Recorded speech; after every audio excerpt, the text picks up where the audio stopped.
ये विद्यार्थियों नमस्कार। मैं professor Anuradha Gupta, associate professor in history LBS government PG college Kotputli Jaipur से। आज के इस वीडियो लेक्चर में आप सभी का स्वागत है। विद्यार्थियों, इससे पूर्व के लेक्चर में हमने मत्स्य जनपद के बारे में, उनके प्रारंभिक ऐतिहासिक जीवन के बारे में पढ़ा। आज हम मत्स्य जनपद की शासन व्यवस्था, उनका सामाजिक एवं सांस्कृतिक जीवन इत्यादि का अध्ययन करेंगे।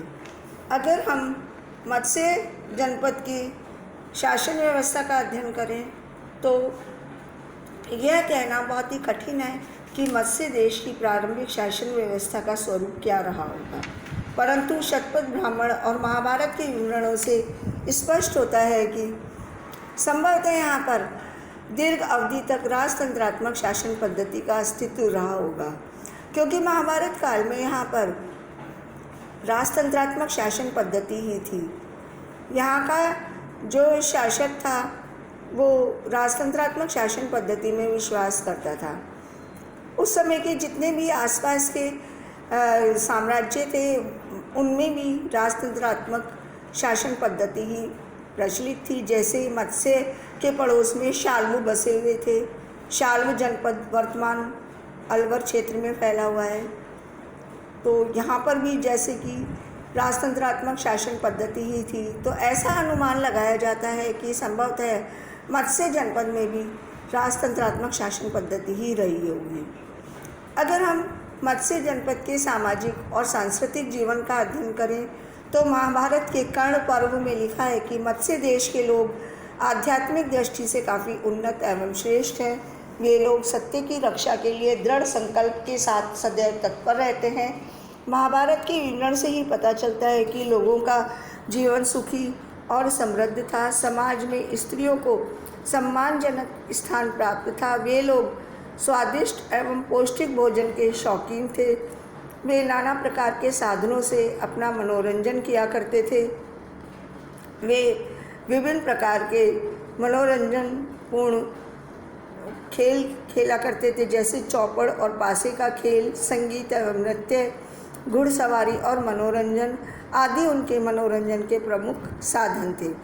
हमें महाभारत के प्रसंग से पता चलता है कि यहाँ का राजा विराट युधिष्ठिर के साथ चौपड़ खेला करता था और अर्जुन छद्मवेश में राजकुमारी उत्तरा को नृत्य सिखाता था। 12वीं सदी के एक संगीताचार्य हरिहर शर्मा ने भी अपनी रचना नत्थ मुख में लिखा है कि कथक शैली का प्रणेता मिहिर ईसा पूर्व दूसरी शताब्दी में मत्स्य देश में ही हुआ था। इस प्रकार हमें मत्स्य लोगों की संगीत और नृत्य की अभिरुचि का पता चलता है। यद्यपि मत्स्य जनपद को बहुत सी कठिनाइयों का सामना भी करना पड़ा, क्योंकि मत्स्य जनपद का जन्म उस समय हुआ था जब आर्यों की विभिन्न जो शाखाएं थी वो पूरे भारत में संक्रमण कर रही थी, एक स्थान से दूसरे स्थान पर आ जा रही थी और बस रही थी। इस क्रम में उनका अन्य देशों के साथ संघर्ष हुआ करता था। हमें यह भी पता चलता है कि मत्स्य जनपद का संघर्ष अपने पड़ोस में रहने वाले शाल्वों से हुआ था। महाभारत में चेदी वंश के शिशुपाल और सहज नाम के राजाओं का भी उल्लेख मिलता है, जो अत्यधिक शक्तिशाली थे। हमें ये भी पता चलता है कि चेदी महाजनपद ने भी एक बार बड़े पैमाने पर मत्स्य जनपद पर आक्रमण किया था, जिसमें मत्स्य लोग बुरी तरह पराजित हुए थे और चेदियों ने मत्स्य महाजनपद को जीतकर अपने राज्य में मिला लिया था। इस तरीके से मत्स्य महाजनपद को भी अपने आसपास के अन्य साम्राज्यवादी राज्यों से संघर्ष करना पड़ रहा था। स्पष्ट है कि ये वो जो समय था, उस समय संपूर्ण भारत में आर्य जो थे साम्राज्यवादी प्रवृत्ति से प्रवृत्त होकर एक दूसरे कमज़ोर राज्यों को जीत रहे थे, जिनका शिकार मत्स्य जनपद को भी बार बार होना पड़ रहा था। हमें मत्स्य जनपद की पतन का भी पता चलता है। सिकंदर के आक्रमण ने मत्स्य जनपद को उस समय भारत का जो राजनीति थी या राजनीतिक क्षितिज था वो काफ़ी कमज़ोर हो चुका था। ऐसे में मत्स्य जनपद को अपनी स्वतंत्रता को अक्षुण्ण बनाए रखना काफ़ी मुश्किल था। अजमेर, टोंक, मेवाड़ के मध्यवर्ती क्षेत्र में मालवों ने भी अपनी नई बस्तियां बसा ली थी। चित्तौड़ के आसपास शिवियों ने अपना प्रभुत्व स्थापित कर लिया था। इन नए पड़ोसियों के आगमन से मत्स्य के राजनीतिक जीवन पर प्रतिकूल प्रभाव पड़ा।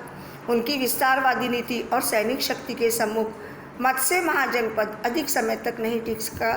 धीरे धीरे मत्स्य जनपद की सैनिक शक्ति क्षीण होती गई और अर्जुनायन और मालव लोगों की शक्ति सुदृढ़ होती चली गई। आगे चलकर धीरे धीरे बौद्ध काल तक आते आते मत्स्य साम्राज्य का जो अस्तित्व था वो पूरी तरीके से कमज़ोर हो गया और वो अन्य राज्यों के अधीन होता चला गया।